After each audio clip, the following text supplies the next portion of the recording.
houses on there. Where? Right there. Okay, everybody blink. Got it. Thank you. All right. I didn't know that was a camera. Yeah. I do pay attention. I don't need to tell you, girl.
Oh,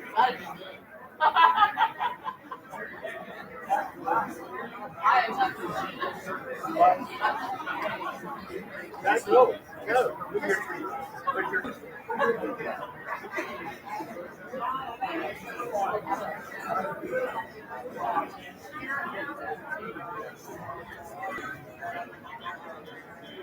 All right.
I won't either.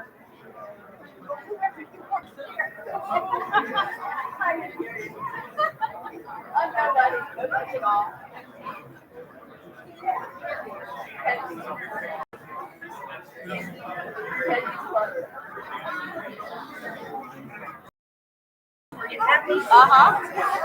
Squeeze it out. I scared it out of her.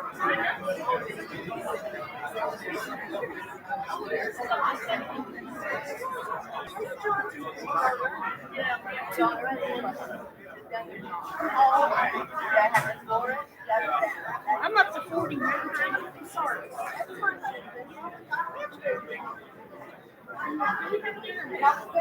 They had that, but I'm talking to them. They invited me to go. You look so familiar.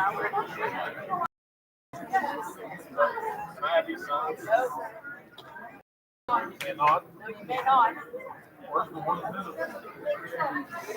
They don't care about a minute. You don't care about it. I don't like it.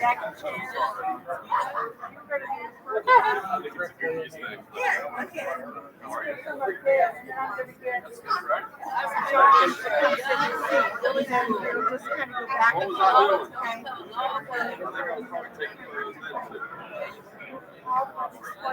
doing? Still doing it. Everybody thinks it's a full-time job. I'm still gonna make them something. I like the little buckets. Huge. Yeah, you gotta look inside the bucket. Where's that scroll? You can say that. That'll be the highlight of the night. Is this our MC? Would all the candidates and audience please take your seats, please? We'd like to start in just a couple moments. We start at 6 o'clock. That clock goes a couple minutes fast, so we will start and we very well please take your seats.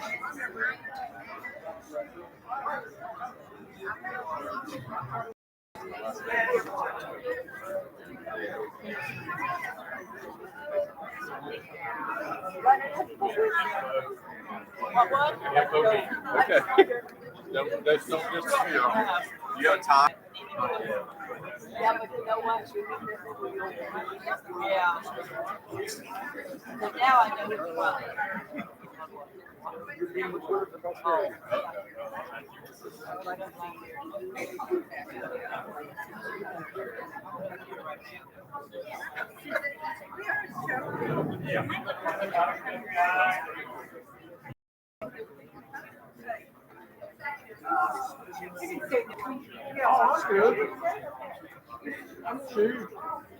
Bill O'Beal to the front, please.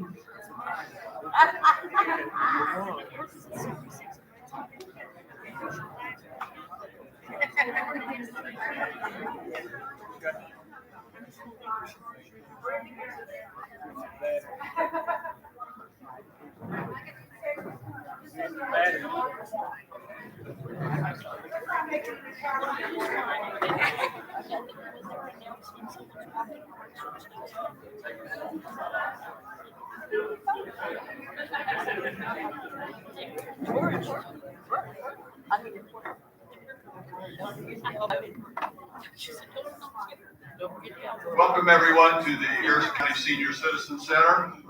My name is Mike Lambiot. I will be your moderator for tonight's event.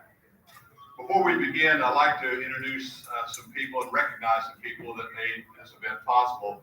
First, I'd like to recognize Bill Oakfield, who is board president, Ryan Kennedy, who is the chairman of the marketing committee, and Beth Fitzgerald, who is the executive director of the center.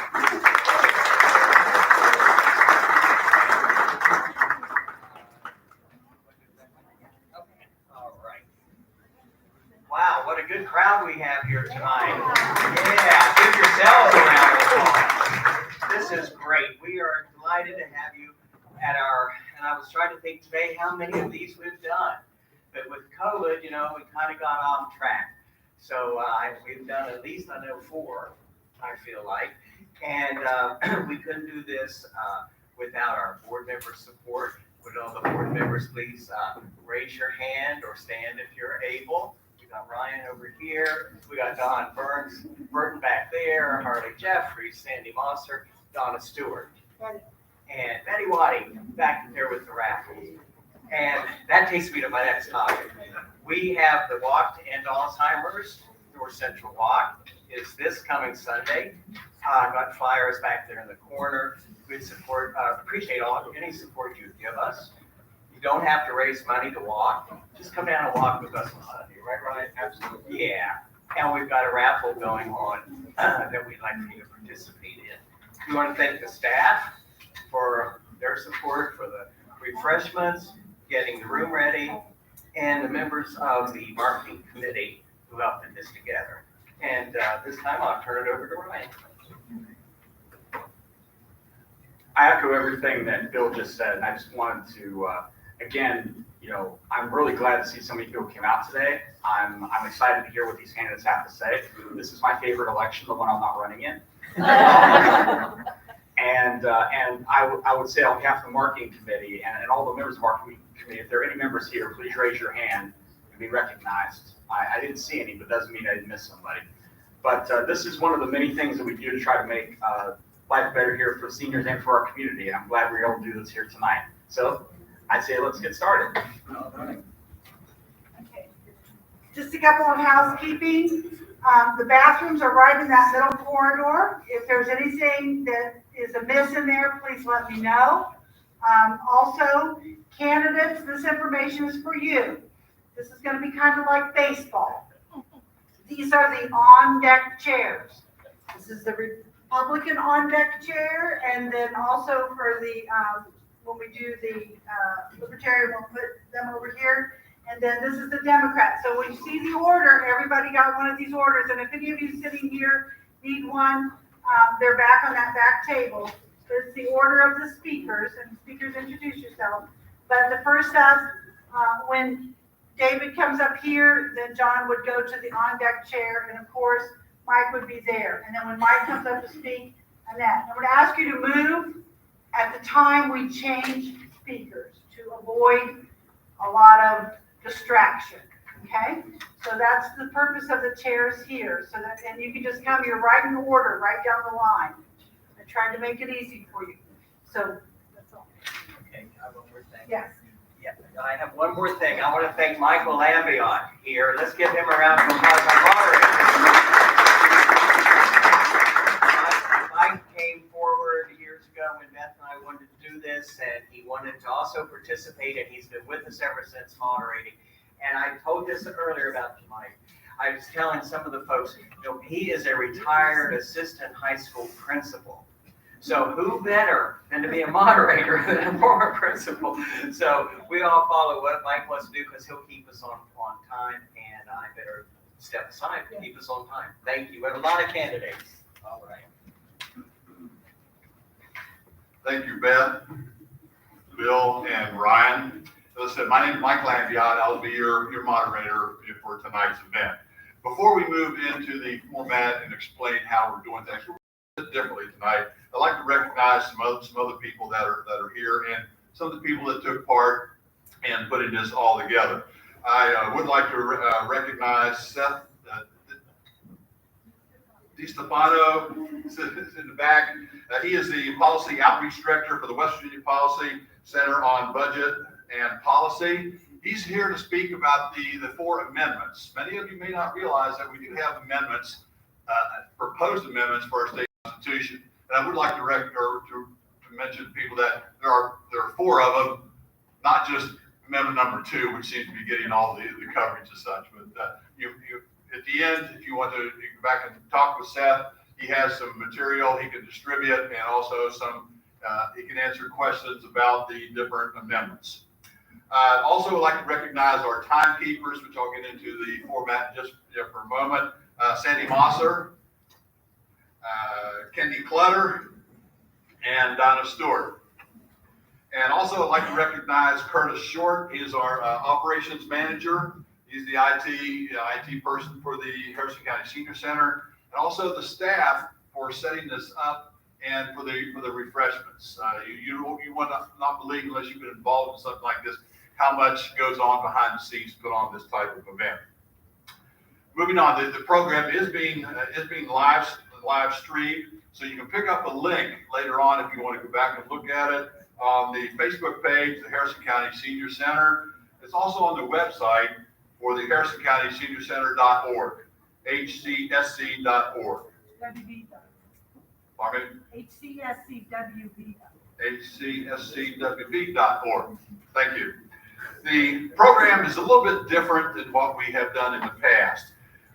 So I want to review the format, not only for the audience, but also for the candidates. Now, they received all the flyers. You should know what to expect.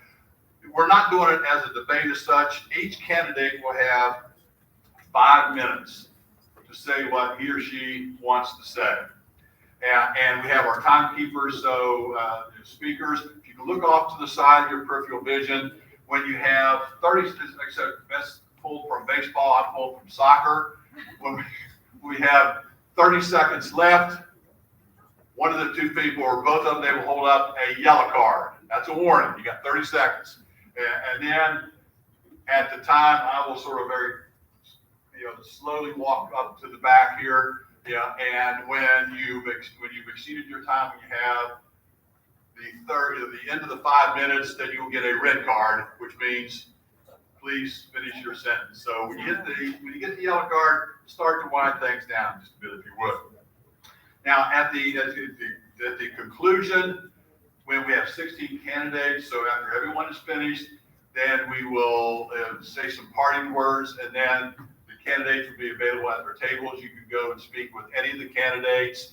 I will ask you to be respectful of the candidates, and like I said, this is not a debate situation. It's to listen and learn as such. And I've also asked the candidates themselves, since it's not a debate format, they've been instructed on this, focus on themselves, what they want to accomplish. We're all here to listen to what they have to say. We want to question them at the end, but we also want to learn. We want to learn about what their vision is, what their platform is, and perhaps some solutions they have for common problems that we're all facing every day. Personally, I remember something my father used to say, Gene Lambion, unless you are my age bracket or older, you probably don't remember him, but his comment was, when he would look at a candidate, he said, convince me why I should put my trust in you. convince me why I should vote for you. So that's what I would like for each of you to ask or to think about this evening as we go through this. The audience, I would ask you to please turn off your cell phones or turn them down to vibrate, if you would, just out of the consideration for everyone, including the candidates. So if there are no further questions, we'd like to go ahead and begin the program. And I will ask the two candidates to come up front, if you would, up to the on-deck seats. And we're going to go in the order that they were on the flyer that was sent out. So the first person to speak for the Harrison County Commission is Republican David Hinkle.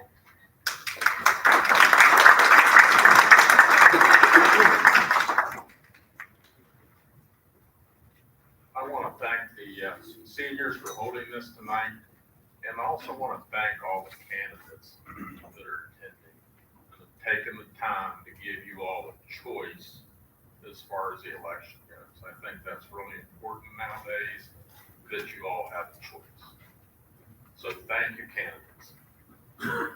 I'm presently Harrison County Commissioner. I became commissioner in 2017.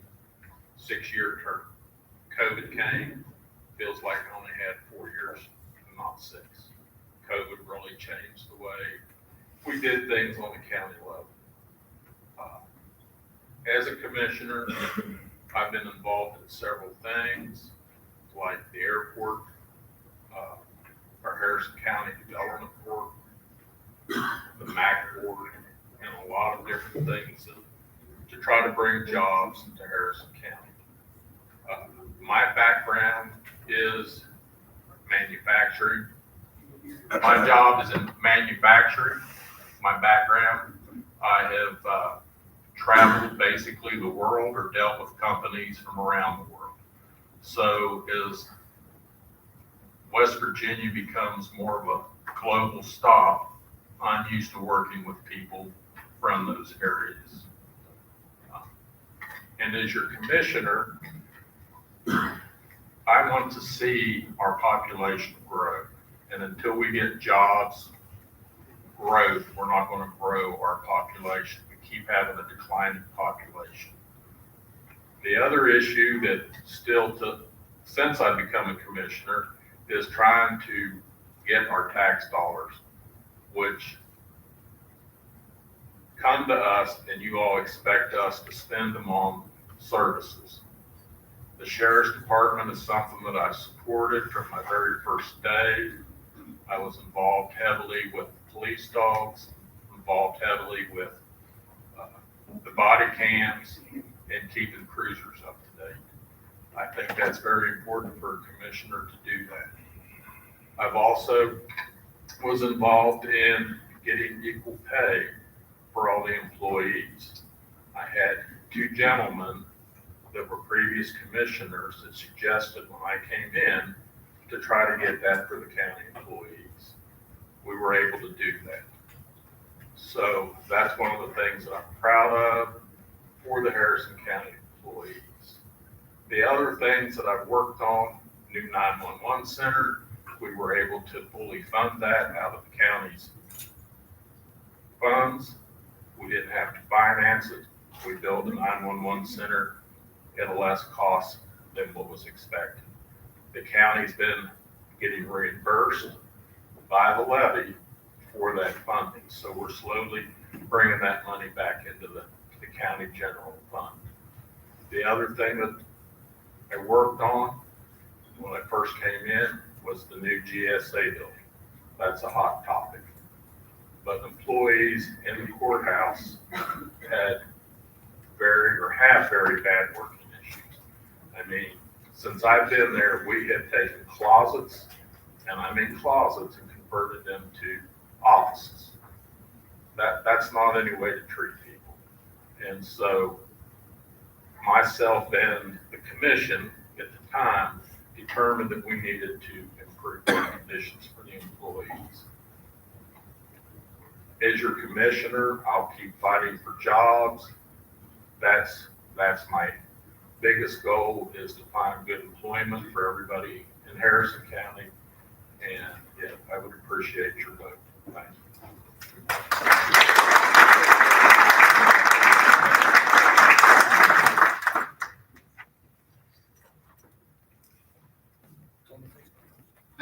Next we have from the Democratic side, we have Mike Romano.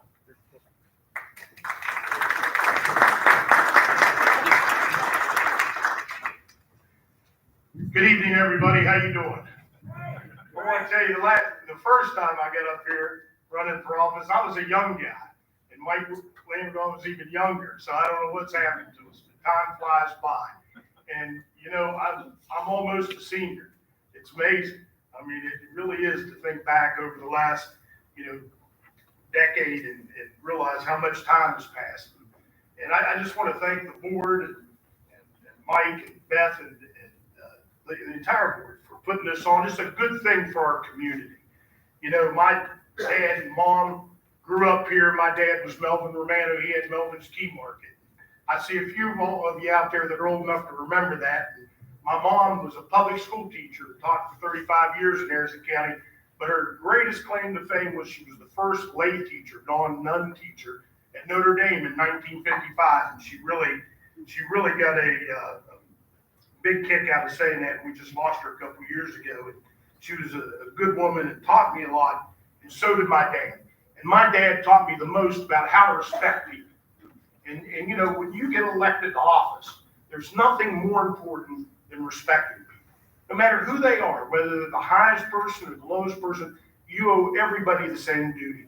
And a lot of our elected officials forget that when they get elected. And each other. The government only works when we work together. And that's what I want to change up at the commission. You know, Dave Hinkle is my friend. I've worked with him. I like Dave. I don't like some of the stuff he's done. And, you know, I think I can change that. And I just want to tell you that, you know, the new annex building up there that Dave was talking about, great. But, you know, it's put us in debt $20 million. It's going to cause us 30 years of payments, $1.5 million. And with all of our other debt that's been created, we're almost at $30 million. That's unbelievable for Harrison County. You've got to pay that. I've got to pay that. Our kids are going to have to pay that. And that's not good. Harrison County was one of the richest counties. When I left, we had lowered the tax levy rate 5 years in a row. We had over $10 million in reserves, not counting what we had in our budget money. Now things have changed drastically. And for the commission to work, it's got to get along with itself. There's always a loser in every vote. And there's always winners in every vote. But you can't take that personally. You can't make that part of the agenda. What you got to do is figure out what the best position is out of everybody's idea. I always tell people I'm a dummy. If other people didn't give me ideas, I wouldn't know what to do. But I do know a good idea when I hear it. And that's what I think one of my greatest strengths are. You know, I've been endorsed by the State Deputy Sheriff's Association. I've been endorsed by the State Fraternal Order of Police. I've been endorsed by the local Fraternal Order of Police. And there's a reason for that. Because I believe in law enforcement, and they know that I look out for them because they look out for us.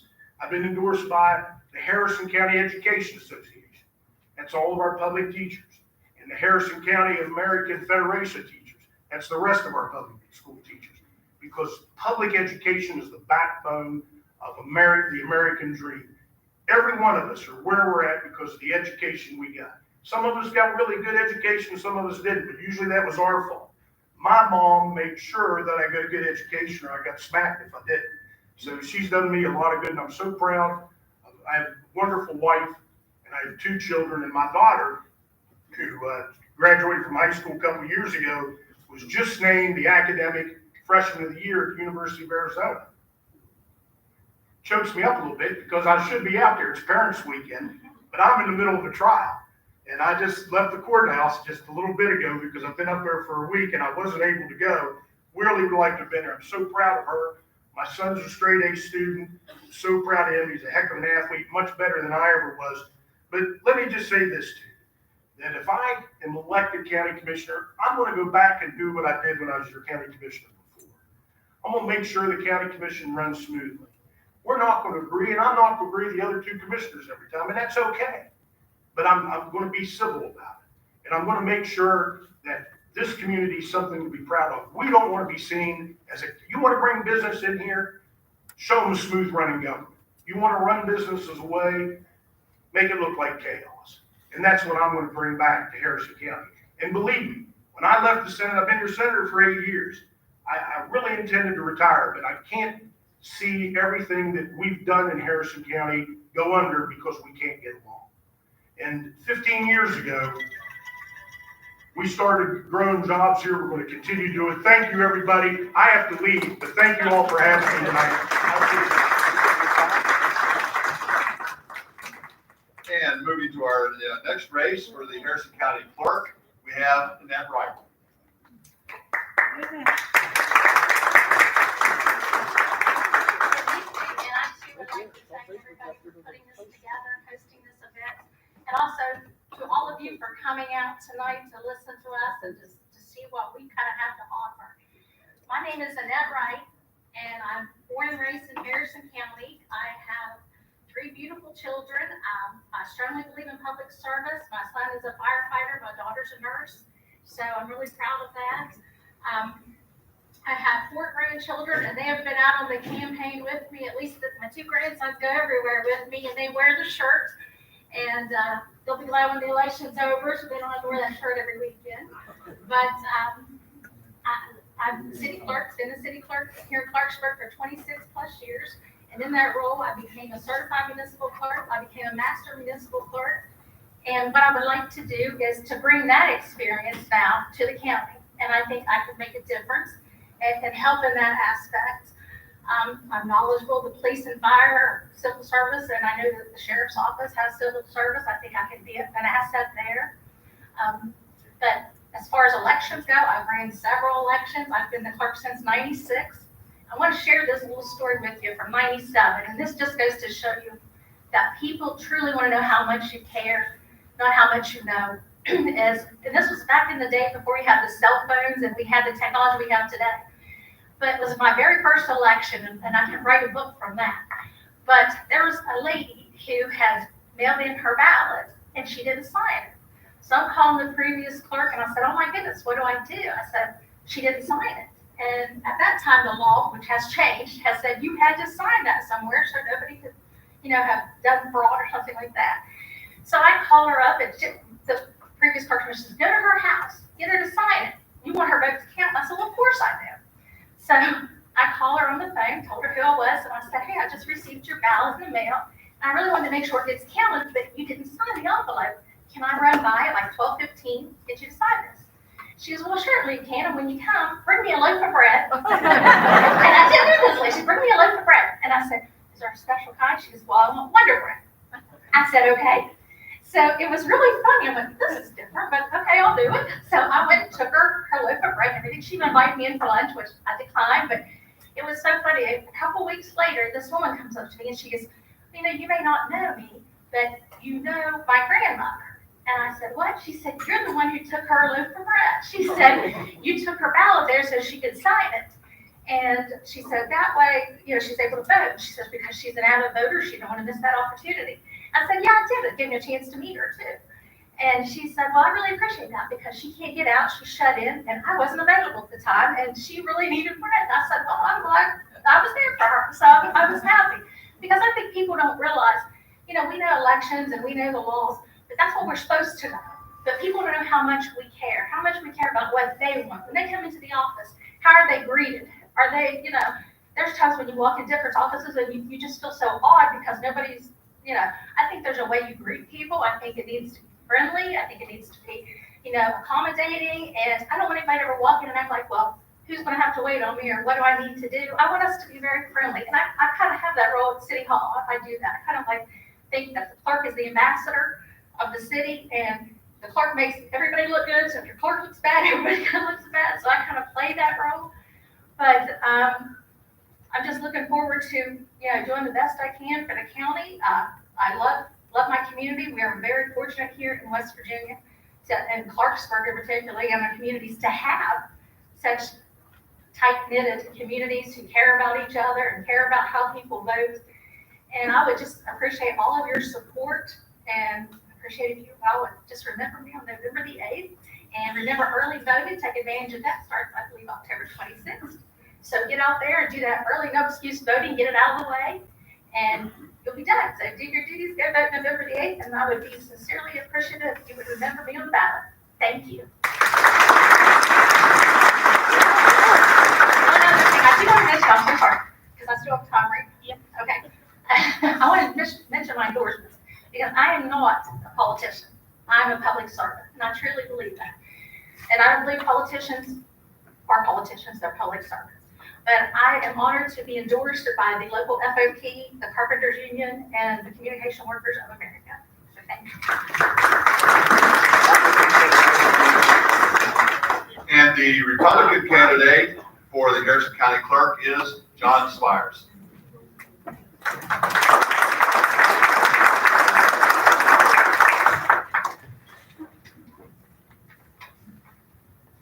Y'all hear me okay in the back? All right. As introduced, I want to thank you all first for allowing me to speak with you this evening. I want to tell you about how I arrived before you tonight. So my name is John Spires. I'm currently the county clerk, and I'm seeking your support in November. In January of 2014, I began as a deputy clerk of the voter registration department. I was unanimously appointed by all three commissioners. I don't know if you all watch TV very often, but that's kind of rare. So I don't think that's a small feat, and I think it speaks to my ability to work with other people and their willingness to trust me and my experience. Prior to coming to the clerk's office, I worked for a place called Genesis Youth Crisis Center. So those of you that don't know, it's a crisis shelter for children that are at-risk youth. In that time, I acted as a role model, a priest, a psychiatrist, a mom, a dad, a teacher, a confidant, and a disciplinarian for over 6 years. Challenging to say the least, but incredibly fulfilling. Before that, I was a head park leader with Harrison County Parks and Rec. I wanted to be a positive influence on kids. They're always watching. They're always taking notes. Newsflash, they're still watching. They're still taking notes. I'm 37, I'm still watching my elders. We're watching. Before that, I volunteered for summer reading programs like Energy Express, Vacation Bible School. Go back further, I volunteered for county elections starting when I was 12 years old. I used to carry cans and canvas bags and election supplies. I hope you see the pattern that I'm trying to lay out in front of you. I like helping people. I have always liked to help people. I still like to help people. It's the best part about being the county clerk. Folks come to our office to probate after the passing of a loved one. We get to apply a human touch to a faceless government process, navigate someone through an incredibly difficult time. I say we get to because it's a privilege. We get to register young adults for the first time to vote. We get to register folks that are north of 60 years old to vote for the first time. We get to, so that is a privilege. The task of being county clerk is a big one, to put it lightly, and experience very much so matters. I have almost 10 years experience in the clerk's office up till now. Just some things that maybe you don't know about the clerk's office. The county clerk is responsible for the bookkeeping department, making sure the county's bills and employees get paid. Voter registration department, which trains election workers and runs all countywide elections. In charge of recordings, minutes, filing papers from the county commission meetings. Also overseeing the scanning and records department. Vital records such as birth and death certificates, recording of deeds, liens, judgments, and various other documents for public record. County clerk also oversees the probate department, deals with wills and estates. I take my duties very seriously as clerk. I'm good at my job. I'm not good at running for my job. I will very much so continue to take my job seriously if you are kind enough to lend me your support in November. Maintaining the integrity of fair and free elections is my number one goal. We lose integrity in elections, we lose our union. We all should take that as seriously as I do, and I know most of you do also. I did not wake up one day and decide to get into politics. I woke up a very, very long time ago, and I decided that I like to help people. Again, thank you for your time. My name is John Spires. Please remember to vote for me. Early voting starts Wednesday, October 26th, goes through Saturday, November the 5th. Early voting is Tuesday, November 8th is election day. Public test, for those of you that want to know more about what we do and how we do it, is the 24th. It's a Monday. come to the office and see how we do what we do. Thank you for your time.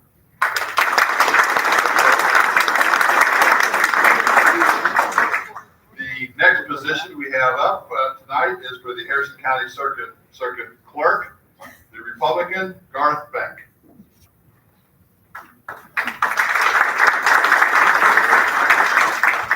Good evening. Thank you. Thank you for inviting me. Thank you for putting these events on. It's so important. Elections, and process that people can talk and share and get their ideas out there. My name is Garth Beck, and I'm a Republican candidate for the office of Circuit Clerk. And as you see, I just shared the seat with John, so I'm not running against John Spires. I've had some people ask me about that. There's a bit of confusion, rightly so, between Circuit Clerk and County Clerk. But I grew up just down the road in Doddridge County. I hope you won't hold that against me because I married a Liberty girl, and for about 20 years now, I've been a Harrison County citizen, and proudly so. My wife and I, we reside in Fort with my two children who are both in high school at RCB. I have a daughter, Susanna, who's a senior, and my son, Garth, is a freshman. Prior to becoming a Harrison County resident, I served in the United States Army as a military policeman, and I was attached to the 363rd Military Police Company that is located in Grafton, and with them I deployed for a period of time, and with the 304th out of Beckley, went to Germany, and I like to tell people we kept October safe, Oktoberfest safe and sound, while the regular duty troops deployed to Bosnia, so I believe I got the better end of that deal. After I was in the military, I went to law school, and I received my Juris Doctorate from WVU. Time preceding my law degree, I was a prosecutor in Doddridge County, assistant prosecutor in Doddridge County for 4 years, and then I lived in Webster County. The only year I was married and wasn't in Harrison County was we moved to Webster County, and I was down there for a year. I have since returned to teaching with my bachelor's degree in education. I'm currently a full-time teacher at Netherford Elementary. On the intermediate side, I have a class full of third graders, special education students, and I teach math to third graders, fourth graders, and fifth graders, but mostly third graders this year.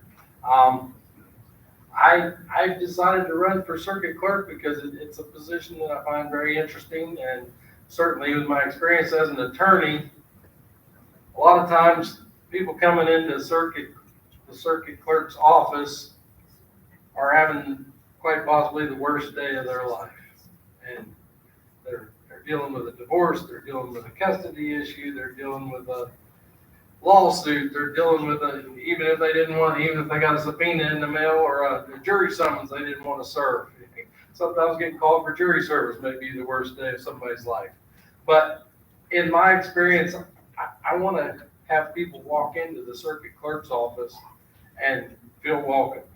I haven't always felt that way. I haven't always felt like our circuit clerk is going to come out of his office and greet me or offer me help of any kind. I would like to be greeted by somebody who wants to help me and not greeted by a sign that says, "We don't offer legal advice. Seek help elsewhere," basically.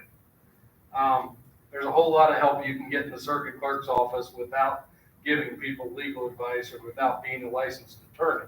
But I'd like to think that as a licensed attorney, I may be able to give people a little more help than just anybody could offer the people who would come in the circuit clerk's office on the worst day of their life and need a word or two of advice, even if it's help filling out a paper or making sure they have the right papers to file.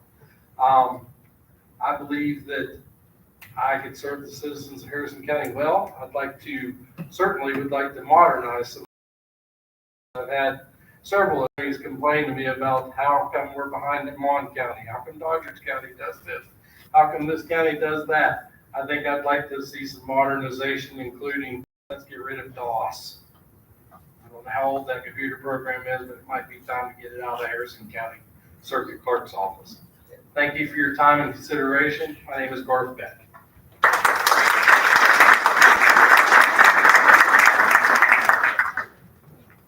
Before I introduce our next candidate, I must apologize to him. Misspelling your name on the original poster, that was my error. It has been corrected, so I do apologize for that.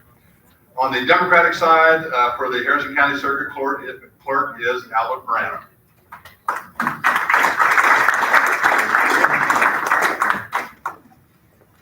Good evening.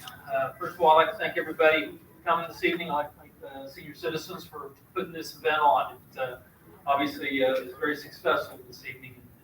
We appreciate it as candidates and as residents of Harrison County. I am your current circuit clerk, Albert Morano, and I'd like to continue to be your circuit clerk. I've been in public service for a lot of years. I started at Number Fort Police Department way back in 1985, and I continued to be a law enforcement officer clear up until 2016. Went to the sheriff's office in 1989 and worked my way up through the ranks at the sheriff's office from a road deputy, and I finished my career as sheriff at the Harrison County Sheriff's Department. After that, I got the opportunity to run for circuit clerk. Very fortunate that the citizens of Harrison County elected me to circuit clerk. And as circuit clerk, we take care of 5 courts, and we keep all the records for the judges. We also do passports and several other things in that clerk's office. It's a very busy clerk's office. And throughout the last 6 years, we've made some improvements. We've got some new workstations, and we've got a new filing system, and we're working on getting a new computer system. One of the problems with the computer system is the computer system is it's delegated by the Supreme Court, and they tell you when you can get your new computer system. As Mr. Beck said, we still are in DOS, and but they are working to get all the kinks out of the old or the new computer system, and they're doing that by starting with the smaller counties first. So the Doddridge counties and the Randolph counties and the small populated counties are getting the new system first, and the larger counties will be getting the new system last, hopefully when all the kinks are worked out of it. So the process is a continual process, and I've been involved in that from the very beginning. I hope to continue to be involved in that when it does come to Harrison County, but it's mandated by the Supreme Court. The circuit clerk has a say in when we get the system. They will call us and let us know when the system's coming to us. So, and at that point, I hope to implement that system and follow through on it. I've been at Harrison County all my life. I was born and raised here. Family, my wife and two girls. They were also, my girls were born and raised here. My wife was born out of state, but she came here at a very young age, and she was raised here as well. I can tell you that I will give you 110% as being circuit clerk. That's what I can promise you. And I'm a public servant from the very beginning. I like to continue to be a public servant. I still think I have the energy to do that. And if you have any questions about the circuit clerk's office, I'm glad to answer them afterwards here. And again, I thank you for all coming tonight. And if you're not committed to anybody, I sure would appreciate your vote come election day. Thank you.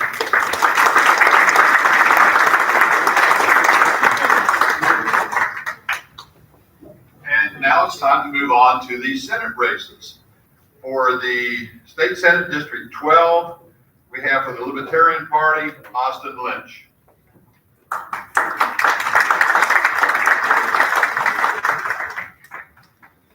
Good evening. My name is Austin Lynch, and I'm running for West Virginia State Senate in District 12. I'm a husband. I'm a proud adoptive father. I'm a pastor. I'm a hospice chaplain. I'm a Stonewood City Councilman. I'm an Operation Iraqi Freedom veteran, and I'm a lifelong West Virginian. I'm not running for name recognition. Believe me, I'm an introvert, and I've spent most of my life trying to find my way out of large crowds. I'm not running because it's the next step on the political career ladder. I have no grandiose political ambition. I'm running because I believe we need representatives who will listen to their constituents, not special interest groups. I'm running because I believe we need representatives who will fight to protect our God-given natural rights, not just their seat as an elected official. I believe we need representatives who are accessible and will return our phone calls and respond to our emails and our letters. I believe we need representatives who exhibit honesty and integrity on a public and private level. I believe we need representatives who understand the struggles of everyday West Virginians. I believe I can be that representative. I've been there. I remember what it was like to watch my parents sacrifice to ensure that my sister and I had food to eat and had clothes on our back. I've embraced my brothers and sisters in arms as we've mourned the loss of fellow soldiers. I've sat with seniors as they tried to decide if they were going to buy medicine that month or food. I've witnessed the ravaging effects of addiction on individuals and their families while trying to do everything I could to help. I've looked my wife in the eyes from across the kitchen table as we tried to figure out how in the world we were ever going to pay all of the bills that were mounting up between us. This is real life. It's not an abstract theory. It's my experience. Now let me admit to you, I do not have legislative experience, but I do have life experience. And it's that life experience that will make me an effective legislator. For too long, we the people have been victimized. Our government has overtaxed, overreached, and we have been underrepresented. In West Virginia, we go by a simple yet bold motto: Montani semper liberi. Mountaineers are always free. This is the heartbeat of our campaign. And let me assure you, this is not about me. This is our campaign. It's about everyone having their natural rights to life, liberty, and the pursuit of happiness protected. It's a campaign that embraces freedom, self-ownership, and personal responsibility. It's a campaign that says we can spend our money, make our decisions, and live our lives better than the government can. It's a campaign that still believes in neighbors helping neighbors. This campaign is about West Virginia, about the West Virginia values of hard work, community, and compassion. These are the values that drive my personal and political philosophy. At the end of the day, we all share a common bond. And I think that that common bond is what gives me hope and makes me believe. It makes me believe that we as mountaineers have more in common than we have, and more that unites us than separates us. It makes me believe that that if we could just get past the obsession with the partisan letters beside our names, that maybe, just maybe, the people of West Virginia could truly thrive. It makes me believe that we can actually build single-issue coalitions around policy that we can all get behind. I'm not an idealist. I'm just a mountaineer who believes in this state and believes in her people more than anything else.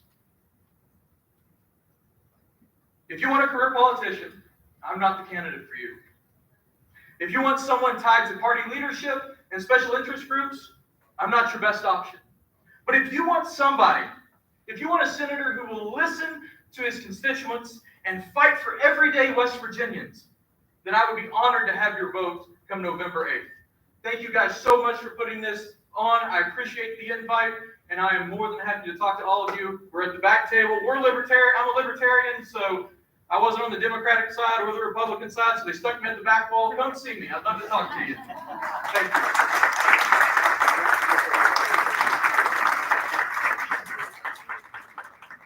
And now we move into the West Virginia House of Delegates races.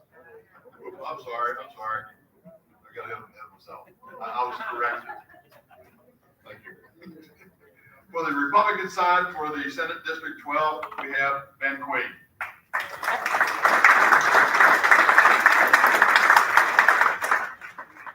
Good evening. My name is Ben Queen, and I'm a candidate for the West Virginia State Senate. Thank you to the Harrison County Senior Center for for the invitation to be here this evening, and a special thank you to Beth and Bill for continuing to be an amazing voice for our seniors in Charleston. I've been a member of the West Virginia House of Delegates Senior Citizens Committee, and I've learned a lot from both Beth and Bill and what our seniors need. I've had the awesome opportunity to represent Harrison and Taylor counties in the West Virginia House of Delegates for the past 6 years. I'm really excited that so many people are here tonight in the room that we have known for many years, and I want to thank you for being here tonight. And I want to thank you for being involved, and I hope you stay involved. I do want to recognize very quickly a few people with me tonight. My grandparents are with me tonight. It's pretty cool to have them here at the same place, but Frey and Rosalind, many of you know them. You give a wave, you two, real quick. Also with them, sitting beside them, is my better half, Meredith. We will be here all evening. I hope you get to meet them later tonight. Also with me are my parents. I'm blessed to be surrounded by a very supportive fan crew. In the legislature of the last 6 years, I believe we've made the correct adjustments in state government to have investments in roads, in our infrastructure projects that this state has never seen before. We're also seeing private investment and seeing new jobs and careers coming to this state to the tune of $6 billion. I stood before you in this very same room when I ran for office in 2016, and the state faced a budget deficit of nearly $400 million. I think we've turned our state around by tightening our belt, only spending money in critical areas, and passing flat budgets after flat budgets. We are now seeing surpluses that this state has never seen before. Just in the last 30 days, this state is seeing $192 million above revenue estimates. I am very honored to serve in Speaker Hanshaw's leadership team as a chairman of our Small Business and Economic Development Committee. 6 years ago, we barely had a commerce department to attract new great paying careers to our area. Today, we have hundreds of jobs coming to West Virginia for new careers. So many jobs, no offense, that the newspaper can't even cover them on the front page of the newspaper anymore. I'm running for the West Virginia State Senate now because I want to bring my experience of building relationships and working with legislators from around the state to show off the bright highlight of what is happening in North Central West Virginia. I'm very excited about the opportunity to give Harrison County the first senator to serve in the majority party in our state, something that hasn't happened for several years. Being a state senator and representing 5 counties is a difficult task. I do like to remind people that serving in the House of Delegates or in the state Senate is what we call a part-time legislature. That means we have full-time jobs outside of Charleston. Most of you know I'm a small business owner, I'm an entrepreneur, I'm a photographer to be exact. I'm very proud of the work we do, and I'm very proud of my team of photographers that allow me as a legislator to offer the commitment needed each and every day to be responsive to all the communities that we serve. I say that to say this. After turning the state around, I think we now have, we now have people visiting Harrison County more than ever before. Each and every day, people are visiting to make investments, to learn about what we're doing, and how in the world we're being so successful at it. Just this week, Senator Capito visited the airport to make another investment from federal funds and to be our ally in Charleston or in Washington. And yesterday, we cut a ribbon on a brand new nursing school on the campus of United Hospital Center. Last month, we've had visits from Speaker Hanshaw and Senate President Craig Blair, and I'm very honored for them to come to Harrison County and listen more about what we need to do to move this state forward. I'm very proud of the relationships that we've built because they'll answer a phone call when I call. I'm going to be here all evening, so I look forward to talking more at my table and around with you, but I'll leave you with this. 6 years ago, I ran for office because my friends were leaving this state to find careers. Today, we have more people moving to West Virginia than leaving. Our population is on the rise, and I can report back that several of my friends who are spread across the country are now again looking to West Virginia to fill these jobs and careers and to buy homes right here in North Central West Virginia. I'm pretty proud of that. I ask you for your continued support and vote this election day on November 8th. God bless you.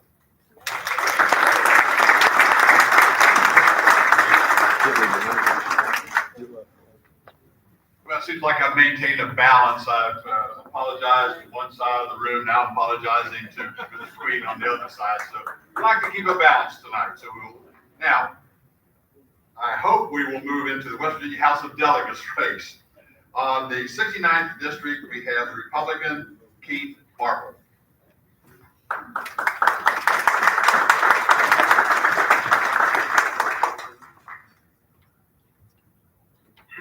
Good evening. Well, thank you all for being here, and thank the senior citizens for putting this on.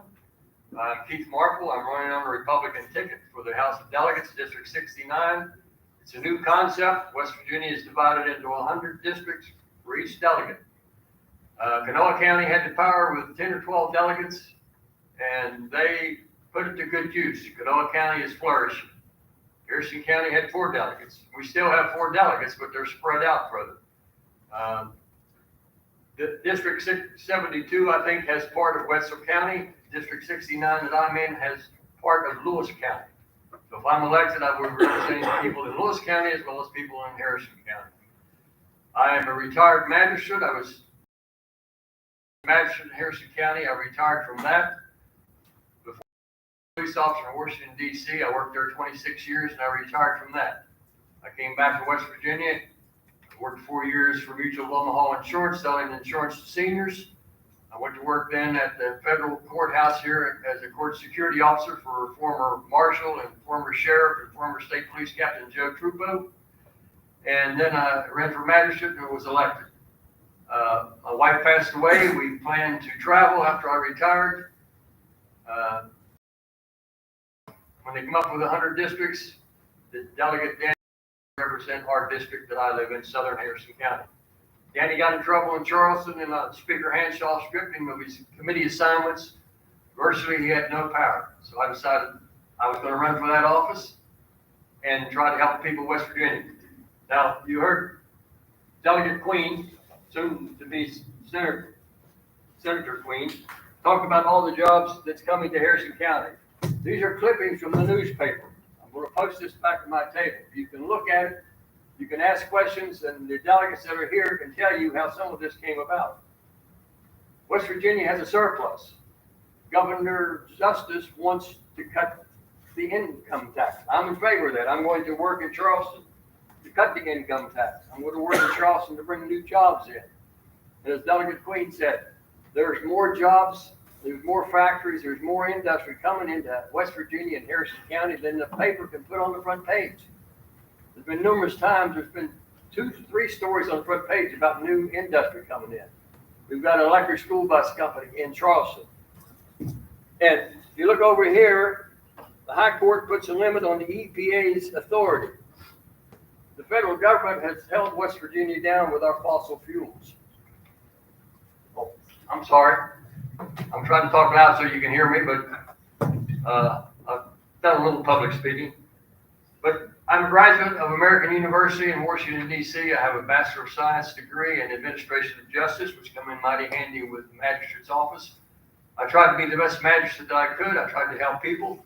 My assistant always told me, said, you have too much patience. You listen to the people. Well, that's what serving the people, what serving citizens is about. Listening to them, listening to their complaints, and trying to help them solve their complaints. And that's what I want to do in Charleston. I've been endorsed by the West Virginians for life. I am pro-life. I am pro-Second Amendment. I've been introduced by the Farm Bureau, the Farm Bureau PAC. I want to work for the workers in West Virginia, the men and the women, and also the retired worker. I live out in the country. I live out in Johnstown. It's the far southeast corner of Harrison County. It's hard to get somebody to come out and plow our roads in the winter. I live on a steep hill coming into Johnstown. The state road workers are afraid of that hill when there's ice and snow on it. We don't pay them enough. We don't pay them enough. The grass, out where I live, the grass is up on the side of the roads. You can't see if a deer is coming or not. They haven't cut it this year. They don't have enough workers. I want to increase workers' money for teachers, for workers, for the state. They can't find enough bus drivers. We need to raise the pay raise. We can't find enough prison guards. We need to raise the pay raise there. Stories in here about all the surplus that West Virginia has. I want to go to Charleston to put in the good work, that we can raise the salaries of West Virginia workers so we'll have enough to do the job. So I stand before you to want to be the delegate for the new 69th district and go to Charleston and work for you. So I thank you, and I'll have this over here, and you can look at it, and some of these delegates can probably answer the question a lot better than I can, how some of this came about. But West Virginia is on the move.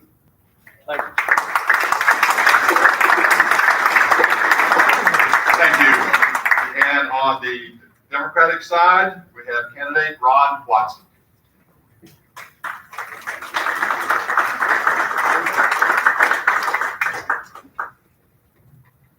First of all, I'd like to acknowledge my wife of 59 years. We will be 60 years in a few months. My wife, Janie Benatossi Watson.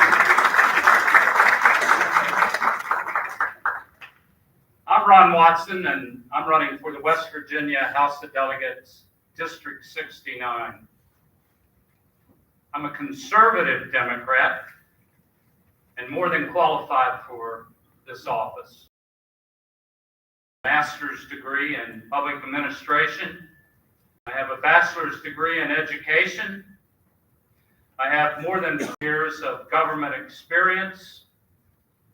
I'm a veteran of the United States Air Force, and I'm a retired Washington, D.C. police officer. I'm committed to good government, a government that is open, responsive, and accountable. I am pro-police, pro-labor, and pro-economic development that creates good jobs for our state. I support less taxes, less government, individual liberties, additional services for our seniors and our youth, and putting the bad guys in jail. If elected, I will not vote for any legislation that raises your taxes. Let me repeat that. If elected, I will not vote for any legislation that raises your taxes. And that's a promise. I would appreciate to let you know that you're all invited to a good old campaign rally at Lost Creek on October the 16th. We got some good fellowship going on there. Got Eddie Davison, and I've got my son John and Gotti that will be special guests for the entertainment. So if you can come on out for some chili and some barbecue. Thank you very much. Please vote.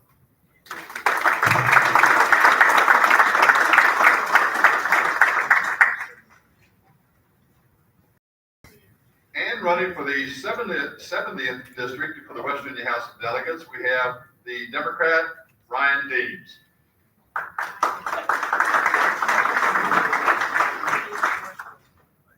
Good evening. How's everyone? Good. I'm a teacher by trade, and so I'm used to half-hearted responses. It's okay. Talking to teenagers at 8 o'clock in the morning, it's a mixed bag. My name is Ryan Deems. I am a husband, a dog dad, an educator, a concerned citizen. I'm running for the House of Delegates in District 70, which is all of Clarksburg and Nutter Fort. I'm running because I believe that West Virginia is worth fighting for. I was born in Clarksburg, grew up in Northview, and still currently live in Northview. I grew up with my parents and two sisters. We were the quintessential working family, living two while growing up. And those are the traits I built my adult life on. How many people in this room have an immediate family member, like a sibling, kid, or grandkid, who lives in another state? Me. How many of you have that person who says they're not coming home? Yeah, me, my sister. My sister lives in Florida. We see each other in person maybe twice a year, my nephew and my nieces. And it breaks my heart when she says she's never coming home. It's time that we have a delegate who is focused on solving real problems to make West Virginia an enticing place so we can bring our loved ones home. As your delegate, I will work to make sure that our laws encourage and invest in small businesses. We will incentivize people to set up shops in areas like Clarksburg and Nutter Fort and help them grow their business. We will improve our public schools. As a teacher, I'm on the ground floor. I know what we need. Less testing, more hands-on learning, and smaller class sizes. We'll treat our teachers with the respect they deserve and work to keep them in the classroom. We will fight the drug epidemic. We'll make sure that people can access recovery programs in our communities and are able to get a job and support themselves while they get back on their feet. We will also provide support to their families as they're going through this recovery process with them, whether it be through programs like counseling or the Healthy Grand Families programs. As an educator, I've seen families torn apart by the drug epidemic, and we have to do better. Healthcare is an area I believe we should focus on. Thanks to the Inflation Reduction Act, seniors will be saving money on their prescription drugs and have the cost of insulin capped. At the state level, we will continue to make sure that you have access to affordable health care. If you're a retired public employee, I will fight for a cost of living adjustment to increase your pension. You did incredibly important work for your state and at a very low wage, and you deserve to be taken care of in this part of your life. Let's be clear. This race isn't about Democrats and Republicans. This is about the wealthy and well-connected versus the rest of us. Politicians of all parties have been selling you and me out for years to make sure that their corporate donors stay rich. I am the only candidate in this room that has pledged to never take corporate cash. I'm in this race because I love my home and my community. I believe that we have seen better days, but I don't think we've seen our best days yet. Progress is possible, but we have to be willing to fight for it. We deserve politicians who are going to represent us, not their rich friends.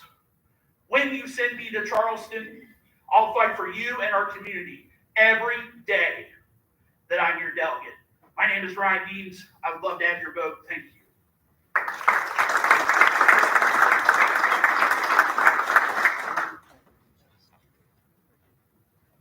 And on the Republican ticket, we have Nikki Petito.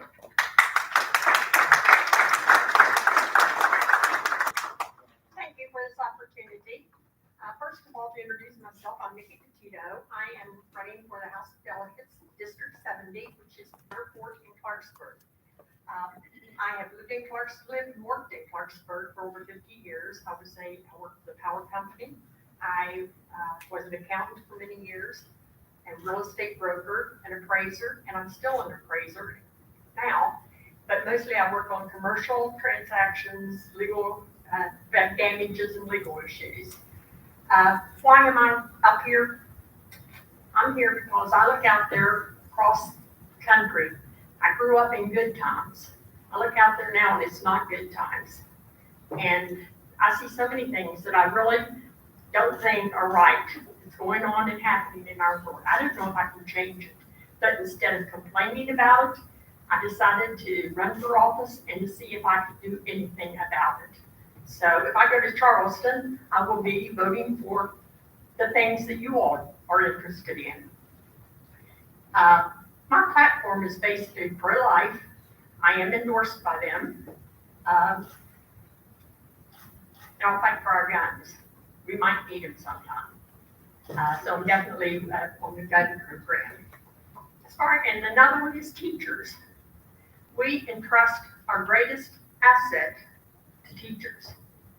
But yet our teachers are leaving to go to other states and other jobs. That indicates that there's something wrong, and we need to take steps to make our teachers more competitive so that we can get good teachers to the state. Another one is the police department, fire department, emergency workers. They're all running on skeleton crews. We've got to do something to make their positions more competitive. And so we can have the good people we need, because we are going to depend on them one of these days, all of us. As I told you, I am running on District 70, which is Clarksburg and Nutter Fort. A lot of you won't be able to vote for me, but if you know someone in that area, I would appreciate a phone call, because if I go to Charleston, if I'm lucky enough to go there, I will not be voting for Clarksburg and Nutter Fort. I will be voting for all of us on every issue. And I love America, I love West Virginia, and I love Clarksburg. And I want to have that opportunity to get out there and work for you and try to make things better, whether I can or not. One issue is that your opinions matter. I have some brochures and information. I would have a website, text, phone, contact me in any way, because I want to hear what your opinion is, and your opinion does matter. Thank you for this opportunity.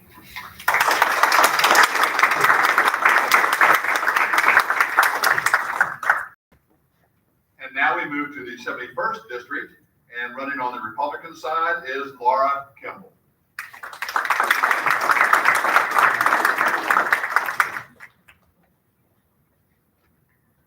First of all, thank you for having me. My name is Laura Kimball, and I have been honored and privileged to be your delegate for the last 2 years for the 48th District. I'm one of 4 of the last in the multi-member district, and so it has been my honor to serve you. I was born in Colorado. I moved here when I was 9. My parents are here, so thank you. And I went to WI, graduated in '85, went on to WVU. I have a degree in international studies from WVU. And in 1989, I met my husband, who bleeds blue and gold. So here we are. And I'm the mom to 3 children, and they all went to Bridgeport High School, graduated in 2014, 2017, and 2019. And they were my motivation for running for office. As their mom, I took education very, very seriously. I know that education can be the path out of the darkness and into the light. And it can be at any level. That has been my motivation. My platform is simple. You see my signs, it's liberty first. I'm very concerned about individual freedom and our liberty. That's my primary concern when I consider any piece of legislation. If you look at my signs, you'll see I say I'm pro-life, I'm pro-family, I'm pro-constitution, and I am absolutely unyielding on the Second Amendment. If we yield anything on the Second Amendment, we can, I guarantee you, see the rest of them go and fade away. So it's very important to me. As far as my legislative background, I've been able to serve on the Education Committee, the Judiciary Committee, Homeland Security, Veterans Affairs, and also Workforce Development. With the Interim Committee, I was appointed to serve with children and families.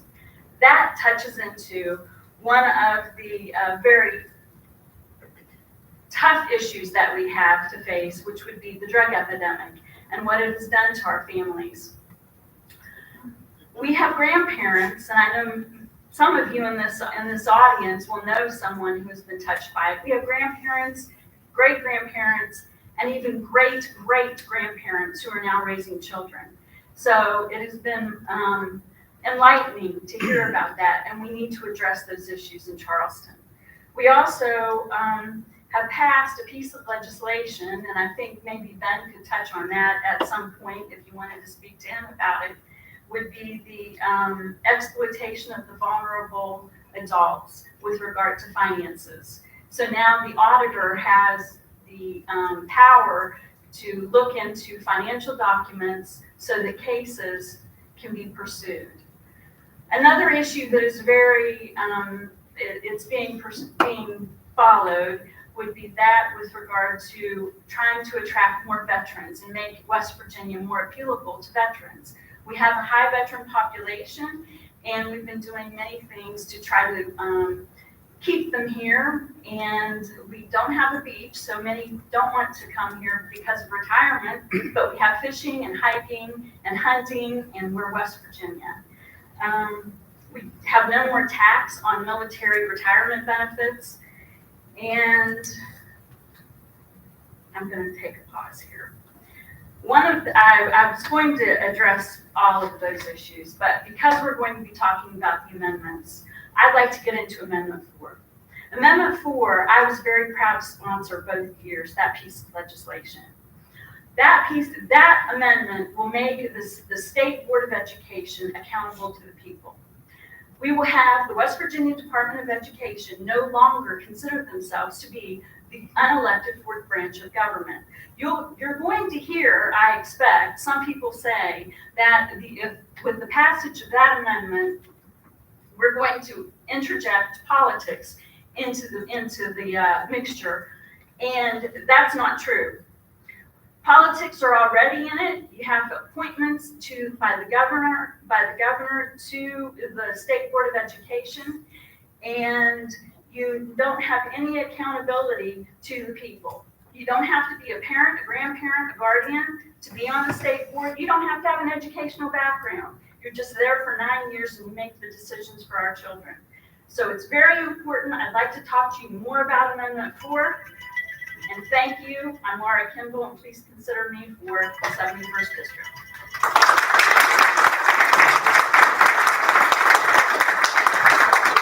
And running on the Democratic ticket is Rob Garcia.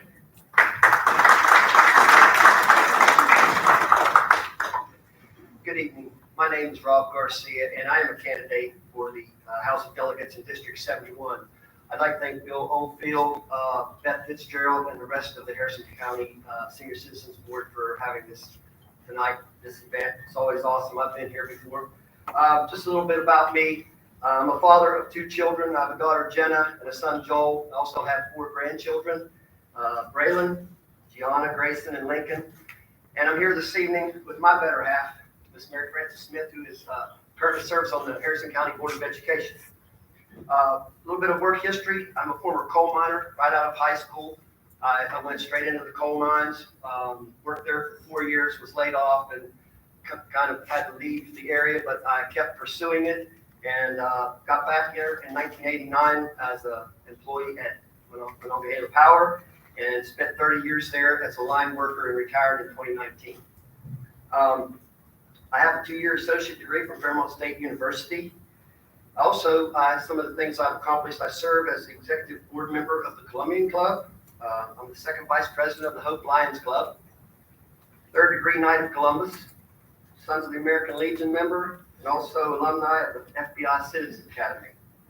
Some of my endorsements include the AFD, WVEA, HCEA, CWA, which is Communication Workers, the United Mine Workers of America, and also the Law Pact. Served on Fairmont City Council for 5.5 years, in which 2 of those years I was deputy mayor. Served on the Planning and Zoning Commission for 2 years. Was also on the Board of Zoning Appeals. I was a member of the Parks and Recreation Board for 7 years. I was also on the Youth Soccer Board there. And I served as a liaison for the Women on Wellness Committee, which is out of Bordentown. Coached youth sports, also coached middle school basketball. I feel that I have a well-rounded resume and have the experience for this seat on the House of Delegates. One of my brothers, my brother David, he always told me that people don't care how much you know until they know how much you care. And I care about making Harrison County the best that it can be. I'd like to finish by saying that we don't need to make West Virginia great. We are great. The only thing that we need to do is to rise up together. We can make West Virginia better and stronger when we work together in an economy that works for everyone. We need one education system that builds a cradle to college or work pipeline for every child that can live up to his or her God-given potential. And we need a more cost-effective healthcare system where every West Virginian can afford to receive services and pay for their medications. We need individuals to lead with integrity, respect, and compassion. and one that can bring West Virginians together. That individual is me, Rob Garcia, candidate, District 71. Thank you.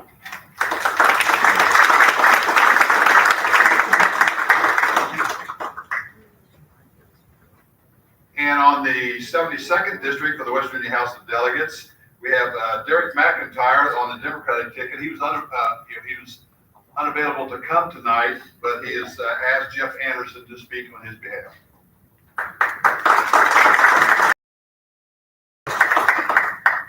All right, like I said, unfortunately, he tested positive for COVID, so I apologize. I'm underdressed. I wasn't planning on speaking to y'all, but I will tell you a little bit about my best friend in the world. And Derek McIntyre is quite possibly one of the best guys that I've ever met.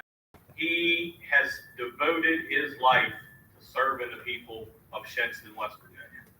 And he started from a young age in the Shinnston Fire Department all the way up to deputy chief. He served on Shinnston City Council. He's coached more sports than we could possibly ever go through in Shinnston. This year, taking the Shinnston and combined Clarksburg Little League team to the Little League World Series while working 60 hours a week of mandated overtime at the job that we share. He's always there and he delivers. He makes promises and he delivers on your promise. He doesn't just say something, he means it. We've done a lot of different things. He's a proud member of the Communication Workers of America. He spends every waking moment thinking about how he can make life better. Not only does he have his own kids, he adopted a child to make her life better. So when we start talking about these things, these are things that mean something to somebody. I'm not just making this up. This is my best friend. Been my best friend for 20 years. And he has some experience that'll help you guys out as you go forward. There are a few really big things going on in our state. We're at an unprecedented moment with the ability to get out broadband. There's at least somebody in this room having a really hard time with broadband. And there's nobody that knows more about that than Derek will. He's spent the last 18 years installing broadband, installing lines, and we finally have an opportunity with not only federal money, but with state and local money to make a difference in the communities. You've seen it. It started here in Clarksburg. It's been working Bridgeport. You also have it going on right now. And it's going to change lives. It's going to allow people to get those jobs home and people to stay in West Virginia. Another big issue that Derek's going to really hone in on is the crisis we have in workers at the. It's an absolute crying shame. If anybody knows about having an unbelievable amount of hours, it's guys who climb telephone poles. It's even worse when you're taking care of people that are in jail. This surplus to find a way, wages for these people, and to fill these unfilled positions. It is a challenge, and it's something that can be met. It has to happen. Another big thing that we've committed to is fully funding PEIA. We can't kick that down the road any longer. It has to happen. And there are many people whose life would be ruined if they got a raise on their PEIA. And it's just barely hanging on. We struggle to keep that afloat.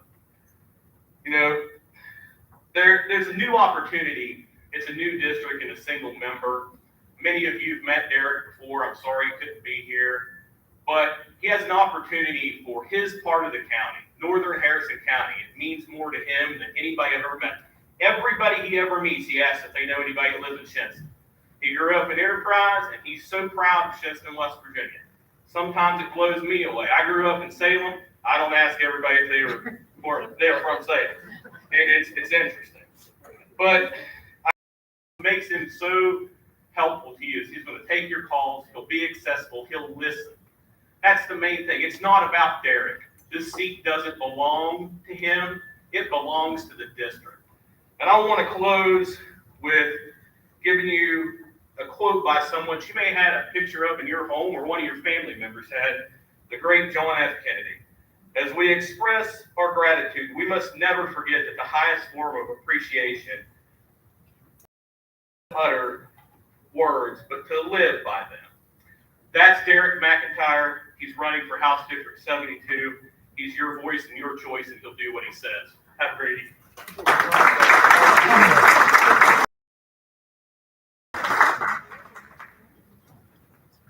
And running on the Republican ticket is Clay Riley.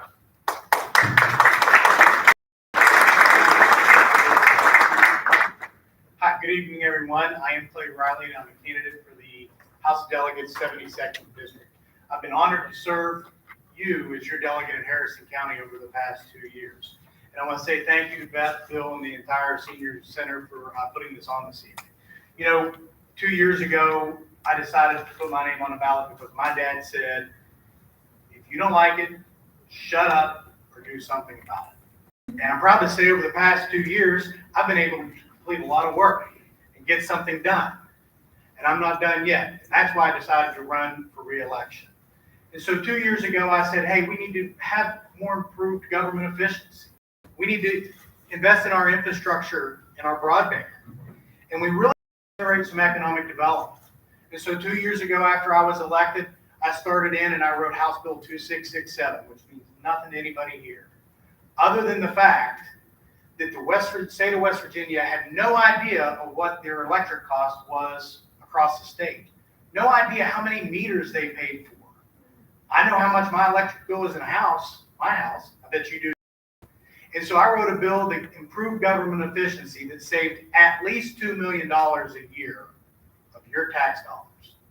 And I questioned the $2 million. They said, well, that's all we can at least generate because we know that's a minimum. We expect it to go higher. So improving government efficiency and doing what I said is following through on that bill. Infrastructure and broadband. So my background, I'm an electrical engineer. And I've designed broadband, water, sewer, stormwater for 25 years across the entire Mid-Atlantic.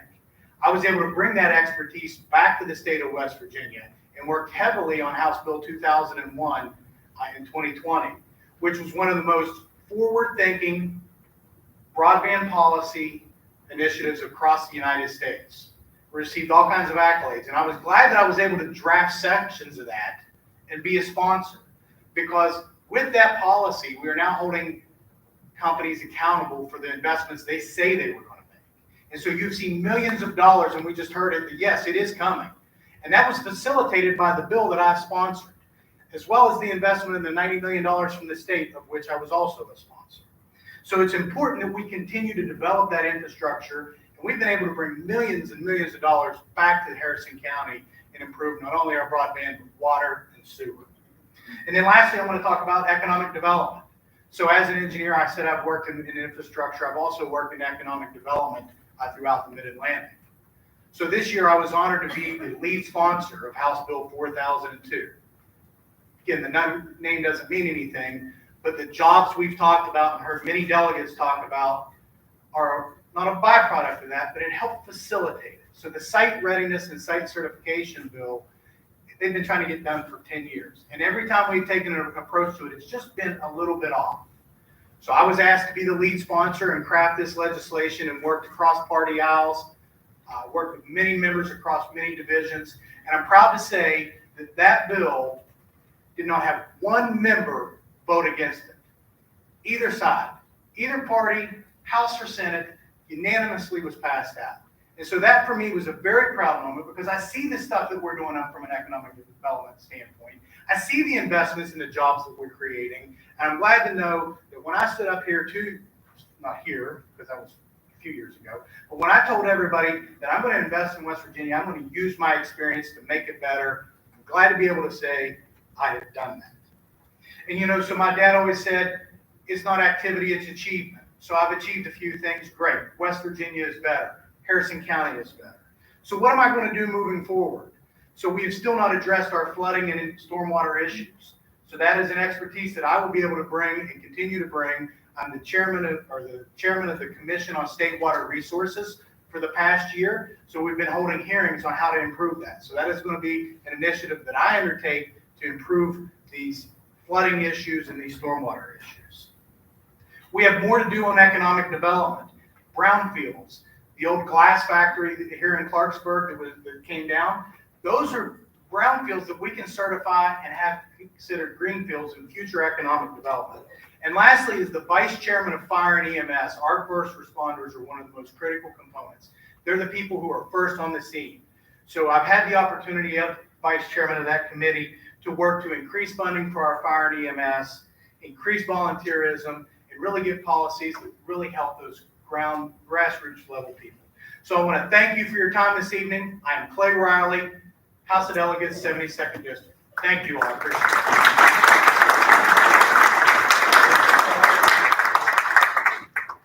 Now, before we move into the next segment of our program tonight, I'd just like to take a moment to, thank Bill Ofield and Beth Fitzgerald, you guys and the staff, putting on something like this, our timekeepers. Putting on something like this is a very difficult feat to put it on. You have to put it on correctly, and you guys have done it very correctly, so we thank you for that. I'd like to thank the candidates for coming here tonight. A few years ago, Bill, when we first came up with this idea, people said, well, it ain't gonna work. Well, look around, it works. It works. Most of all, though, we'd like to thank you people for coming out. For 17 years, I taught political science, and constitutional law. Every day, I used the word vote in some way, shape, or form. Every single day, I did that for 17 years. But I also told the students, vote for the right reasons. Know your own mind. Don't be swayed by what other people tried to get you to think. Know your own mind. Tonight, you had an opportunity to listen. You had an opportunity to learn. In a moment, you're going to have an opportunity to question. We'll ask you when you go to the candidates' tables, do that. Listen, learn, and question. But also remember to be respectful for the candidates' time and the people around the tables also.